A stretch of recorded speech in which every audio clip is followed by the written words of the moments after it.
On episode 142 of Veteran on the Move, Marine veteran Jim Raschella shares his entrepreneurial story and how he and one of his fellow Marines, who's also a police officer, were sitting around BSing one day and came up with the idea for Off-Duty Blue, an off-duty law enforcement scheduling system. Welcome to Veteran on the Move. If you're a veteran in transition, an entrepreneur wannabe, or someone still stuck in that job trying to escape, this podcast is dedicated to your success. And now, your host, Joe Crane. The top 7 paths to freedom is my free gift to you for listening to the show, featuring 7 great ways for a veteran to take their first step into the exciting world of entrepreneurship.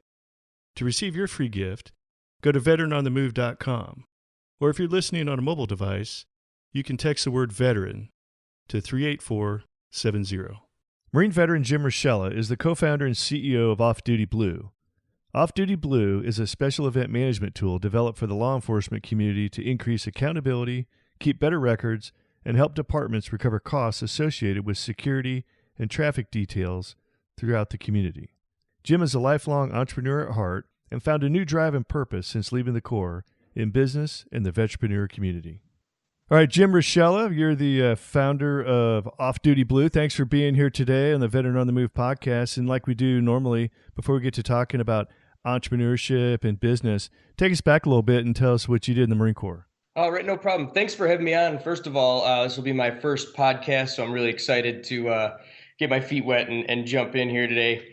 So I joined the Marine Corps in 2004, and I actually was planning on going active duty, but then of course, you know, like every senior in high school, I had a serious girlfriend that I ended up deciding to stay in the reserves for a while, which of course that didn't work out, and then Wait, do you still have the girlfriend? No. I remember the recruiter telling me one time, I had a girlfriend too. And I'm like, my girlfriend's not real happy about this. And he looked at me and he goes, we lose more guys to girlfriends than anything else. And I looked at him, I'm like, I didn't realize he was actually challenging me at the time, but I'm like, no kidding, really? Yeah. All right, sorry about that. Looking back on it, I mean, the guys that I went, that we ended up with and deployed with and everything else would love, I wouldn't trade them for the world. So maybe it was all for the best. But so I went in and I was actually contracted to be a tank crewman, and we were going to be stationed right up Syracuse, in Syracuse, New York, 8th Tanks. And while I was in boot camp, no better person than to inform me than the drill instructor said, recruit, Raschella, you're infantry now. So I was like, oh my God, you're going to war, you're going to die. Yeah. So in boot camp, you're like, oh man. So anyway, we actually switched over and we became a light armored reconnaissance battalion. So we had the LAVs, and I was switched to infantry, and then from there I became a mortarman, 0341.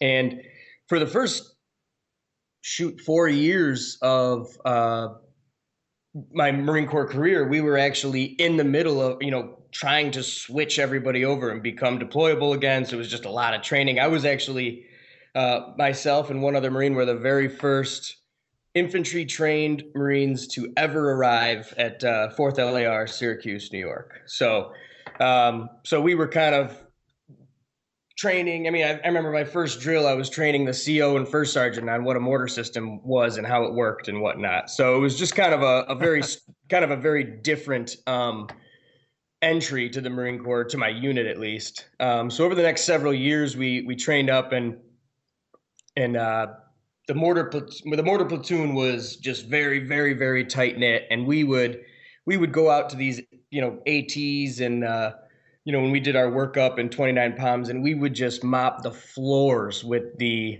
active duty gun platoons.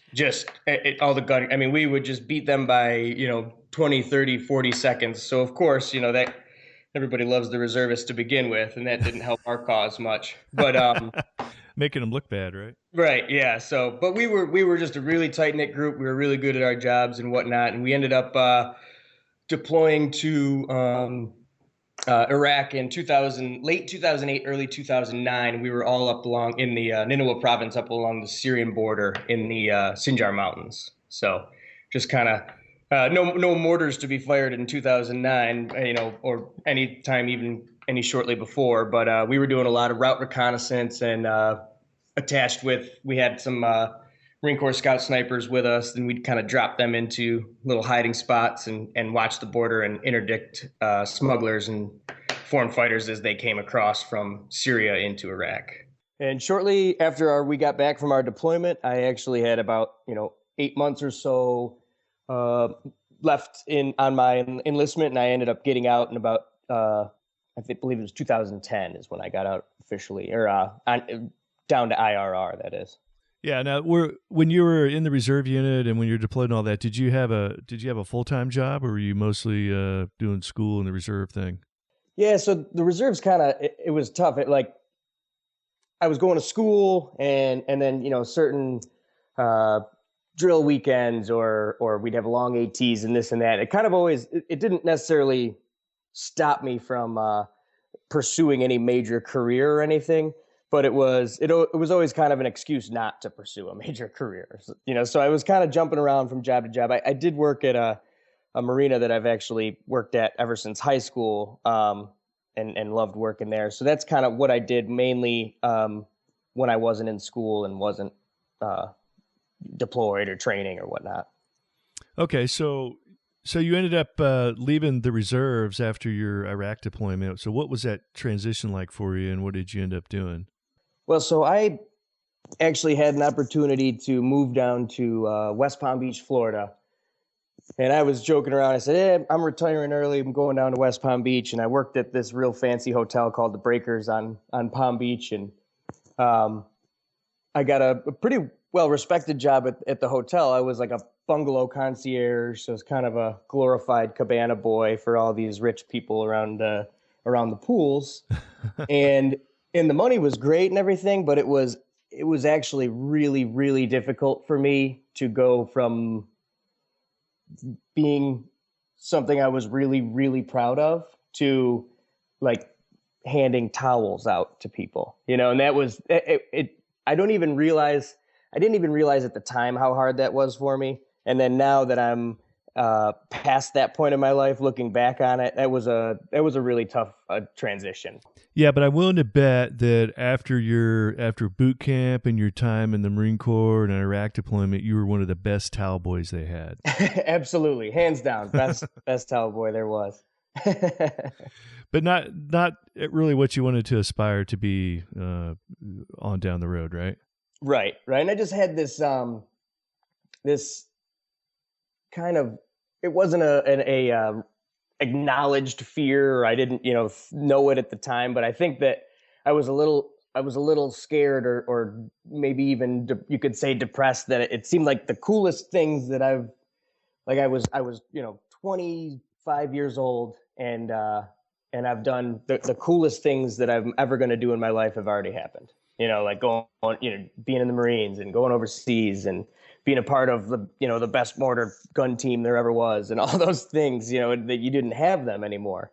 No, that's a valid thing. That's a serious valid thing. And a lot of veterans don't come to that realization. They don't realize what's going on. And a lot of what's going on is exactly what you just said. They peaked. They did every goal and aspiration. They couldn't, now they're out and they can't imagine ever doing anything as fun as what they just got done doing.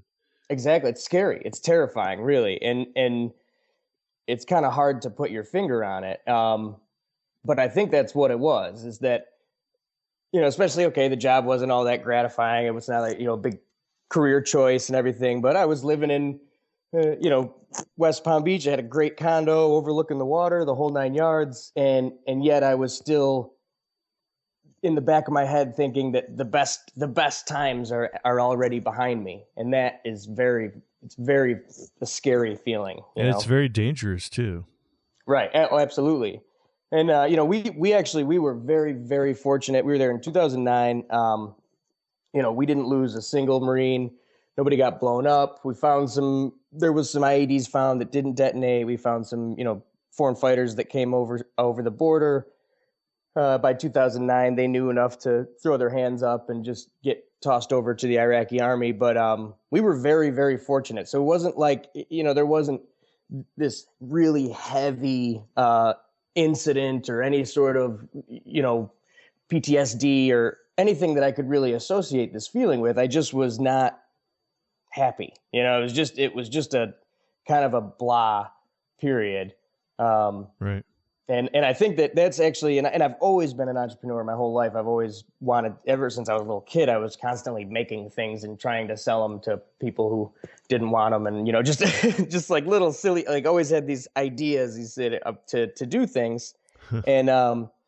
And I think that's where I got out of that, slump basically, was when I moved back to Syracuse and reconnected with one of my best friends. We had stayed best friends, my now partner, Mark Grady, but we had always stayed in touch, but he lived in Syracuse. So when I come home and we would get together and hang out and drink beers and watch football together, we would always, the topic would always come to business. We always said, we got to start something. We got to get out and do something.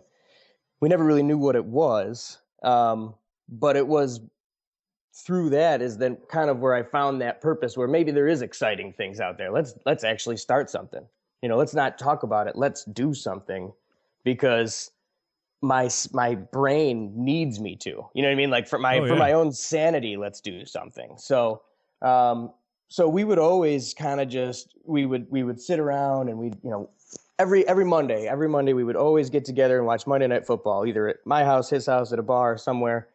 And half the time you don't care who's playing. We're just drinking beers and hanging out. And we would always kind of we would just come up with ideas. What if we did this? Well, what if we did that? And then we'd kind of sit there and we'd Google it or, figure it out. And I had recently actually had read an article about the Google X project and about all these crazy things that Google is up to, the Google Loon project, where they send weather balloons up into the air with Wi-Fi devices so they can give internet to people in third world countries and stuff, and just all these crazy ideas. And the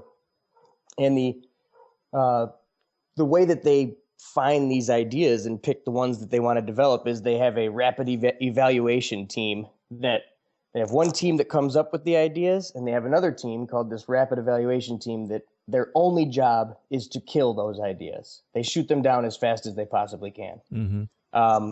Think of every reason, imaginable why it can't work, won't work. And what I thought was really brilliant about that is they take the ones that the rapid evaluation team can't kill, and those are the ones that they actually put under the microscope and figure out, okay, well, if they can't kill this, they're experts at killing ideas, then maybe we can actually pull it off. And that's how they call them their moonshots, because they're just these out of the box ideas that are really big. So, we weren't exactly Nobel Peace Prize nominees or anything, but we were using that same theory to smash down ideas. It's actually kind of fun, when you're just, he'd come up with an idea, and then it would be my turn to just pick it apart and tell him how dumb it was and how that'll never work. And then I would come up with an idea, and he would do the same thing.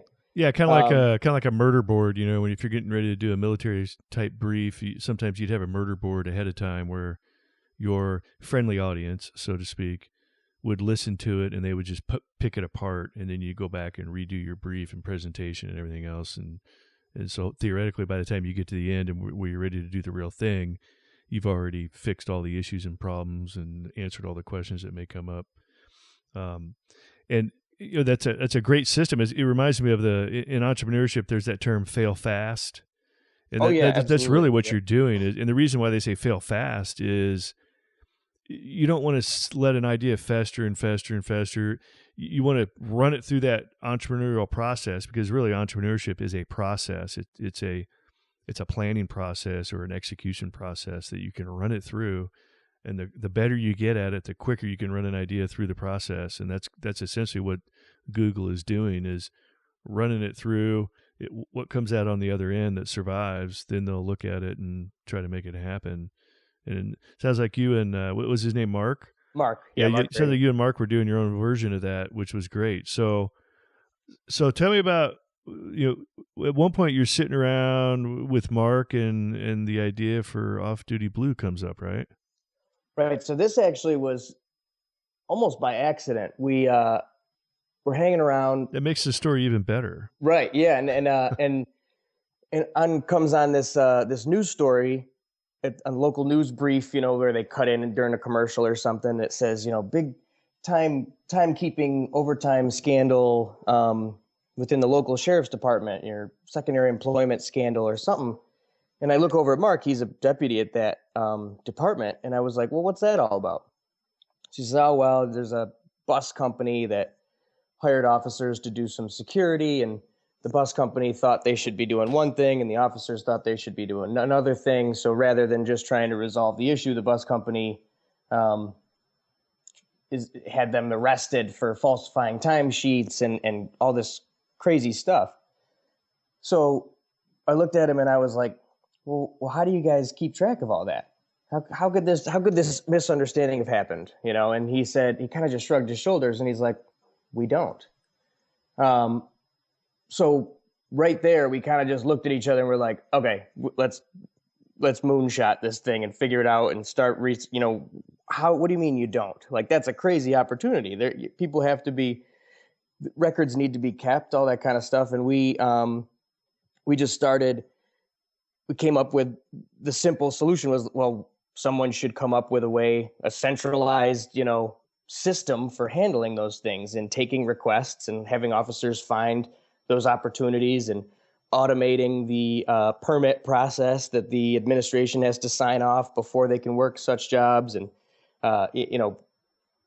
doing direct deposit payments rather than cash at the end of the day. I mean, just really bringing it into the 21st century. And that was the idea, and so we just started coming up with well, why wouldn't it work? And why wouldn't it work? And we couldn't really kill it, and that was like exactly the way it's supposed to happen. We just couldn't figure out a reason why this couldn't work. We started doing some research, and there's a handful of competitors that are in the same space, not exactly doing what we're doing, but doing some similar things. But they're all owned by retired police officers, guys that have seen these problems firsthand and whatnot, and most of them are operating regionally, with their own network of other people. And we started to really look around to see if this was a problem everywhere or if it was just a problem where we were. And we got on some of these police forums and really started putting some feelers out there. And we realized that pretty much nationwide, if not worldwide, anywhere where there is uniformed police officers, there are special events and security details that are worked. And most of the management, our biggest competitor is a bulletin board. So we started to like an old-fashioned bulletin board, an actual bulletin board. Yeah. So like if you're a police officer and you're looking for some work on Saturday or Sunday at events, it's the only place you typically find it is either word of mouth or off the bulletin board in the locker room. Right.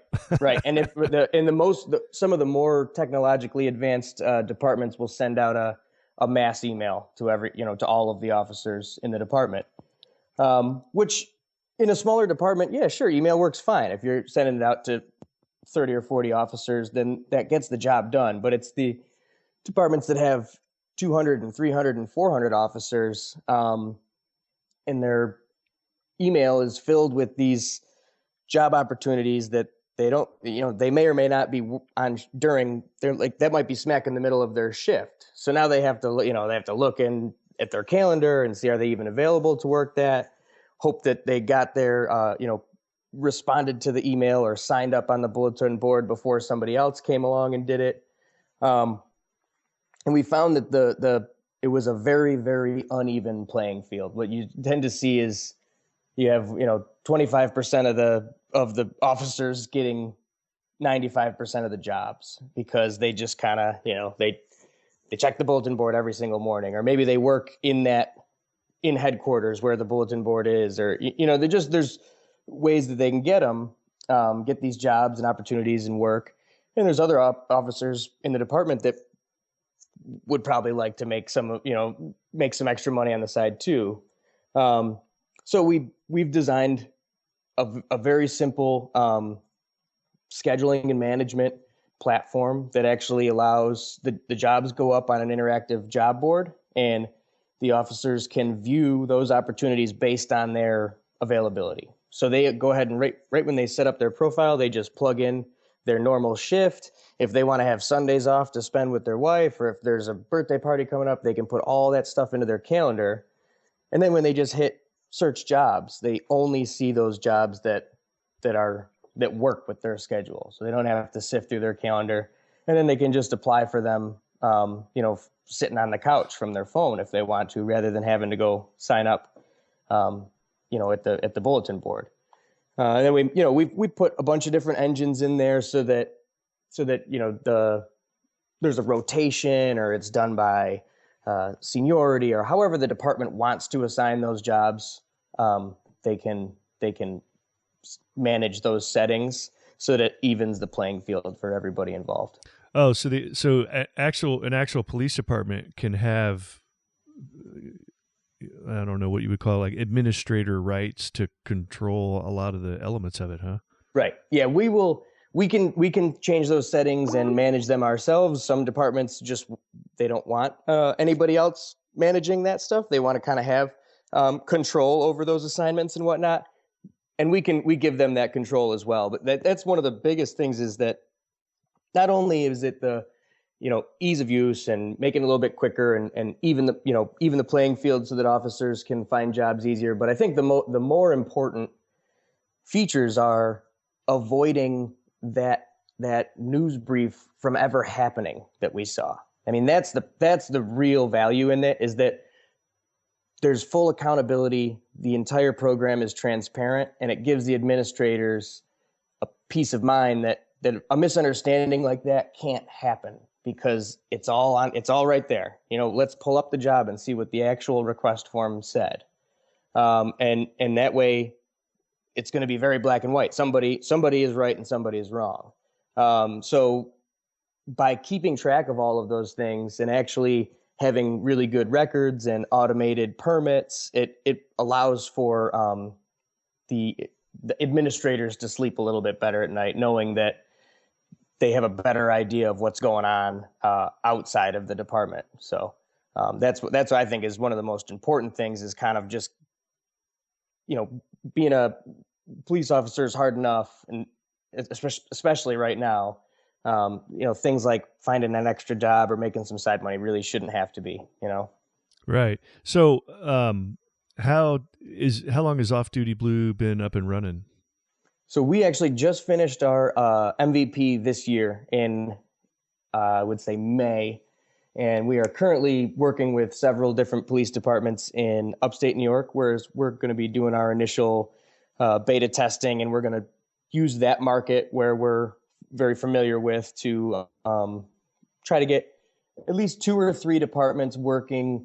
We're going to try to choose departments that are a little bit different size and structure, maybe like a sheriff's department, a city police department, and maybe a campus police department or something like that, to really try to stress the system a little bit and make sure that it's going to manage all of their needs properly. And once we get all those bugs worked out and make sure that everything is working the way we want it to, and maybe add some features that we see that the administrators that we're working with are asking for, then we're going to try to really scale it out and launch it throughout the East Coast and all over the country. Now, is this kind of like a software as a service thing where the police department pays to have access to it, or do you make money off the transaction? How do you fund your... It's similar to a software as a service. We give them, actually, it's completely free for police officers and police administrators and police departments. So they can use the system. They get all the reporting. They get all the, click on a calendar day and see what everybody's doing for the day. They get all of that stuff completely free. And if they work a job for $40 an hour, they get $40 an hour direct deposited. We charge a a small transaction fee to the client requesting the security, and that's how we, stay up and running and make our money. Okay, great. Yeah. So it's just it's a transaction fee based thing, right? At the moment. Yep. Yeah, so, it's all usage based. So we really didn't want to have a monthly fee because sometimes, especially with special events and with police departments and whatnot, you have like that concert season, or there's a certain people, like maybe a school or something like that, is going to have more jobs in one month and less in the other. So we didn't want to have it be an every month thing. We just wanted you to only have to pay for what you use. Yeah. So now, have you had any, as you're soliciting, socializing this idea around, have you had any pushback from any departments or individual officers? There's been some. I mean, the officers like to get paid cash at the end of the job, naturally.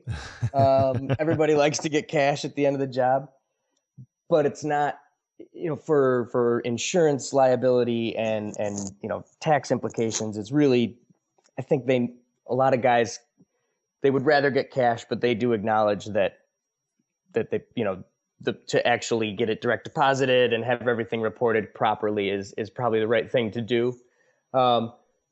We've gotten great response from the administration.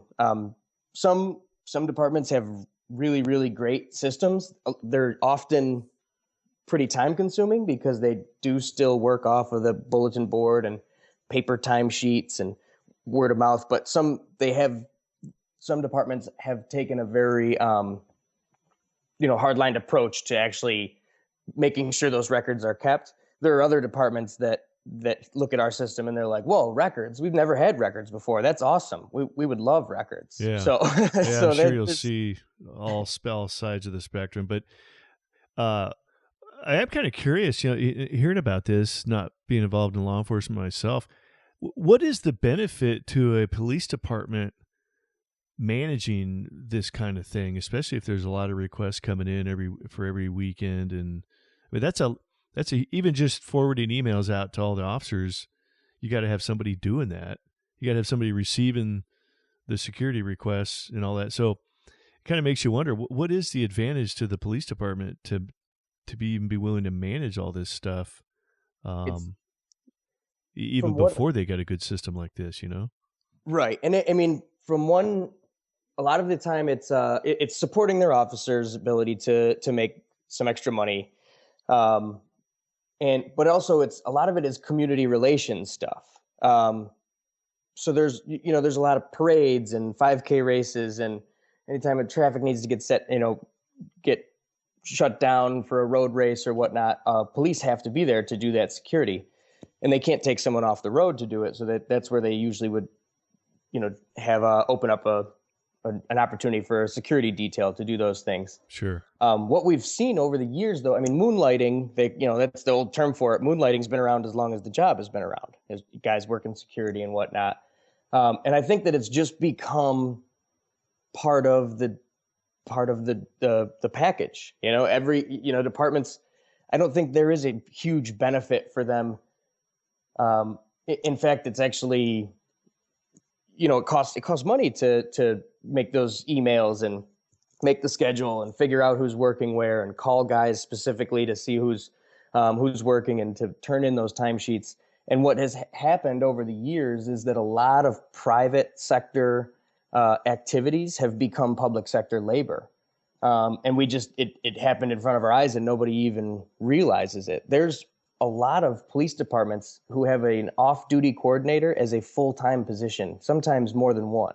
That's their job within the department. Yeah, I was wondering about that because I would imagine it gets, it's a daunting task if you're dealing with a lot of officers and a lot of job requests. So that doesn't surprise me. It's interesting that our public police department has to hire somebody for these guys to go out and moonlight.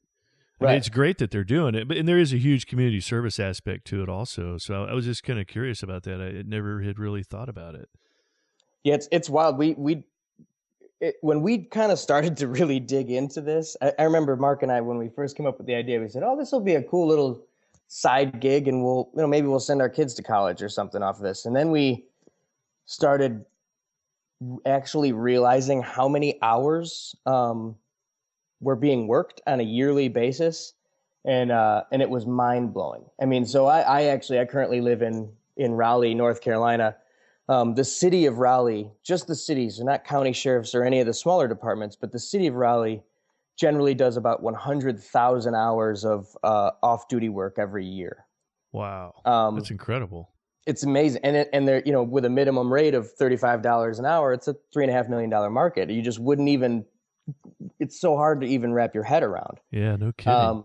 And that's why they have a job. You know, Raleigh has an actual a secondary employment office where there's, I believe, more than one state police officers, state employees that are being paid to just manage these systems, or these details rather. So, and our application is definitely not meant to take anybody's job away or anything like that, and that's absolutely not what we're out to do. But it's a tool that can let them do their job more efficiently. Oh yeah, with better records. I mean, if you're the secondary employment coordinator, you need a software system like this in order to do your job more effectively. It doesn't mean you're going to be replaced. Right, and that's what it does. It just makes the record keeping better, paperless, and it can just reduce hours that then can be better spent elsewhere within the department. That's the end goal, is to really just is to make this headache kind of go away and let things be done a little bit more efficiently, and then those resources can be placed elsewhere. So now, on the officer side, like, is there a iPhone or Android app version of this, or is it mostly PC based right now?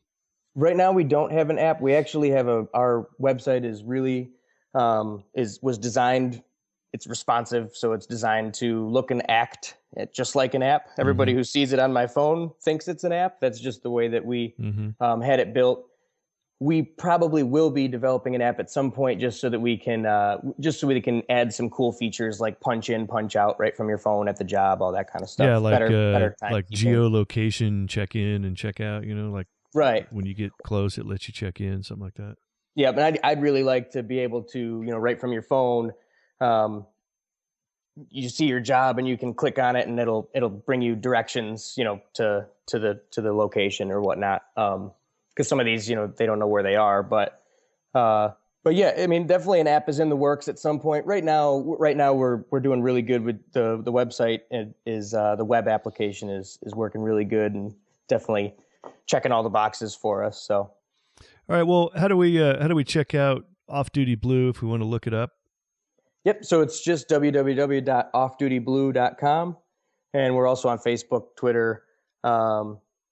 We may have an Instagram. I'm not 100% sure. That one doesn't get much use, but yeah, offdutyblue.com is where you would check it out. And we've got a cool landing page that kind of tells you some of the benefits that we have, and then there's a spot right there where anybody who's interested, even if we're not necessarily in your area or walking into your department and talking to anybody, you can definitely sign up and actually we don't spam anybody or send out any crazy emails, but it just gives us an idea of where maybe we should be looking, some places that could probably use our help. So if anybody's interested, definitely feel free to put your information there on the website.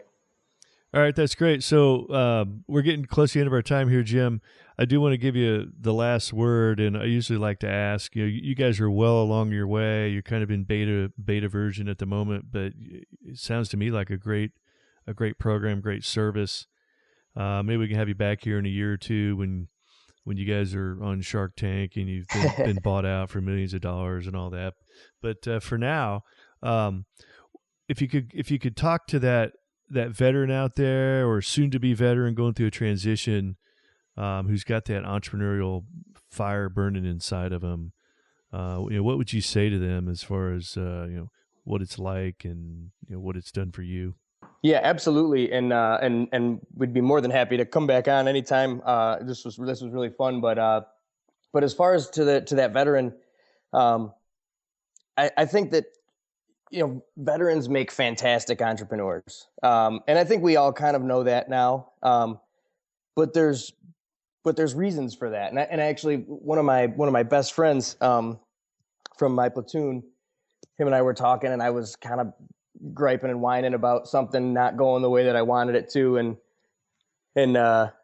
he's not an entrepreneur at all. He's got a state job, and he just said, yeah, he goes, you're a Marine, they pretty much have to kill you to get you to stop. And it was just funny that he said that, and he just shrugged it off like, nah, don't worry about it. Like, it's not like you're going to quit. And I was like, man, that's a good point. Like, it's not like we're just going to hang up the towel and quit. And I think that's what, that veteran who thinks they might want to do entrepreneurship or do something exciting after the military. Entrepreneurship really kind of saved my sanity in that. And there's awesome resources out there, and the vetrepreneur community is very, very strong. But we've gone through some really, really tough times and awakenings, and you think you got everything figured out, and then all of a sudden someone says, oh, well, you got to get this, or for us specifically, we probably spent 6 months trying to find an insurance company that was willing to talk to us, because they said, oh, do they have guns? Yeah, they're police officers. Okay, no, we don't want to insure you then. And it, so they were, yeah, it was crazy. And we were trying to explain, like, no, we're a software company. We just help them find the jobs. And they go, yeah, but they have guns, right? Okay, well, no, we can't write that. Hey, interesting. Yeah, I was elk hunting with some old Marine buddies a few weeks ago. Yeah. Some of these guys are, concealed carry permit guys. And a couple of them have, I just shot somebody insurance. So if you can get insurance for, I concealed carry, I need an insurance policy in case something happens and I actually have to shoot somebody. If you can find insurance for that, you can find insurance for just about anything. Right. And yeah, it was, we just had to work very hard to get them to understand what we were actually doing. And then they said, oh, well, yeah, we could probably do something like that. But what I'm getting at basically is there was some times we work with some mentors that we meet with on a weekly basis. And they've been on more than one occasion impressed with the way that we, I remember our mentor, Steve, was like, man, after last week's call, it was a pretty tough blow, and you guys come back this week and you've already got it figured out how to overcome that obstacle, and you're already 2 steps ahead of it, and your spirits have not changed one bit. And that's what veterans do. We just push. You just push, because what's the other option? To lay down?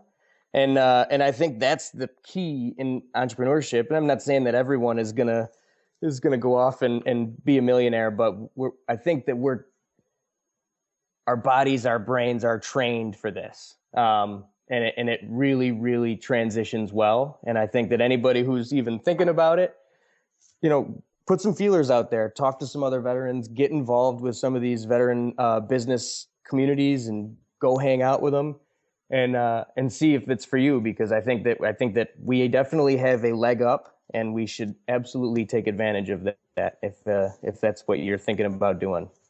All right, rock on, Jim. Well said. Good stuff. So we're all counting on you, man. Make us all proud out there. And yeah, pressure's on now. That's right. So we'll all be watching, and we're all here for your support, and we look forward to your future success. And thanks for sharing your fledgling veteran entrepreneur story. And we will stay in touch, and we will see how it goes here the next couple of years. And absolutely want to see big things out of you. Yeah. Thank you so much for having me. I'd love to come back on anytime. Let's definitely stay in touch. You bet. All right, Jim. All right. These 2 veterans are Oscar Mike. As you can tell from listening to the Veteran on the Move podcast, interviews are a great way to tell your story and spread the word about your business. If you would like to get booked as a podcast guest, I recommend Interview Valet. You can check out Interview Valet at veteranonthemove.com/valet. Be sure to check out thrive15.com, the world's premier online education platform that helps entrepreneurs, aspiring entrepreneurs, and intrapreneurs learn how to start or grow a successful business. Start your free 30-day membership by going to thrive15.com and use the promo code VETERAN. Thank you for listening to Veteran on the Move, your pathfinder to freedom. If you like the show, leave us a review on iTunes. Reviews are always greatly appreciated. So until next time, this veteran is Oscar Mike.